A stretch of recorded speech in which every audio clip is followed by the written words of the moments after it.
Joe Biden has now been sworn in as the 46th President of the United States. Biden was inaugurated just before noon on January 20, taking the helm of a deeply divided nation. There were no protests, no violence to mark the day in Washington, just a handful of spectators and thousands of National Guard and military to protect him. During his inaugural address, Biden warned that America's darkest and most deadly CCP virus pandemic days are in front of the nation.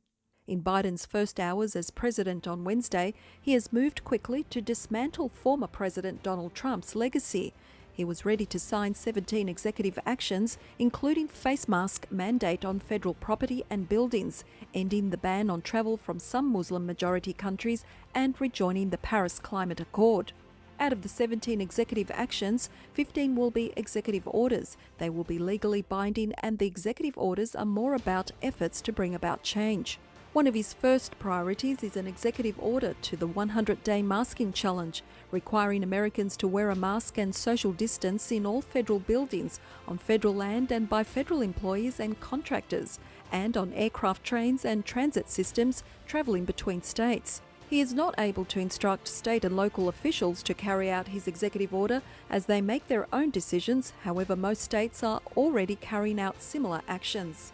Among other executive orders is a ban on any further construction of the border wall Trump had created to stop the flow of illegal immigrants into the country. He wants to roll up his sleeves and get to work as quickly as possible, said incoming White House Press Secretary Jen Psaki. Biden's National Security Advisor nominee, Jake Sullivan, spoke about the changes to the federal government's stance on the border wall and travel ban to reporters during a phone call. This ban, which restricted issuance of visas to individuals from many Muslim and African countries, was nothing less than a stain on our nation, Sullivan said.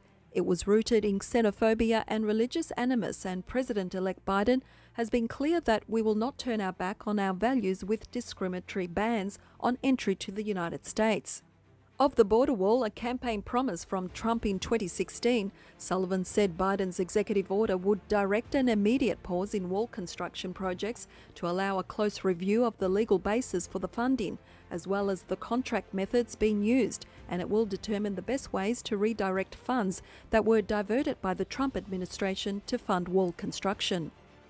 Other actions include rejoining the World Health Organization, which Trump had withdrawn from in 2017 after their mishandling and cover-up of the CCP virus. In a last wave of clemency and communications, President Trump released a list of names as he left the Oval Office for the final time. Trump began releasing the names Tuesday evening and dropped the list of over 140 names around 1 a.m. on Wednesday. The list released by the White House included the names of the former White House advisor Steve Bannon, several ex-congressmen, and 2 high-profile rappers. Steve Bannon, the former White House chief strategist from Trump's 2016 presidential campaign, is also the former executive chairman of Breitbart News. Bannon was charged in August with corruption relating to an effort he was involved with that attempted to raise private funds to help build Trump's border wall at the US-Mexico border. Prosecutors alleged that Bannon's crowdfunding We Build the Wall campaign took hundreds of thousands of donated dollars and used them for personal expenses. He was brought into custody by US Postal Inspection Service agents while on board the yacht of Chinese billionaire Guo Wengui. Trump distanced himself from Bannon following the arrest, calling it a very sad thing for Bannon, and said he didn't approve of private funding for his border wall. The president called the effort showboating. I know nothing about the project other than I didn't like. When I read about it, I didn't like it, Trump said. Bannon had pleaded not guilty to the charges. In a statement from the White House announcing the pardons, the charges Bannon faced were described as stemming from his involvement in a political project, and added, Mr. Bannon has been an important leader in the conservative movement and is known for his political acumen. Celebrities like rappers Lil Wayne and Kodak Black, both of whom were prosecuted on federal weapons charges, former professional sports gambler William Billy Walters, and Democratic ex-Detroit Mayor Kwame Kilpatrick, whose 28-year prison term for corruption was commuted by the former president, were also included on the list. People who had been convicted of drug offences but had turned their lives around for the better, even one man who was pardoned, was recommended for release by the very judge who had sentenced him. 3 former congressmen, Rick Renzi, Randall Duke Cunningham and Robin Hayes, also received a pardon. Trump concentrated efforts in his last days as president to issue pardons, consulting with others, including White House counsel Pat Cipollone, Jared Kushner and Ivanka Trump, to determine whose name was to be on the list.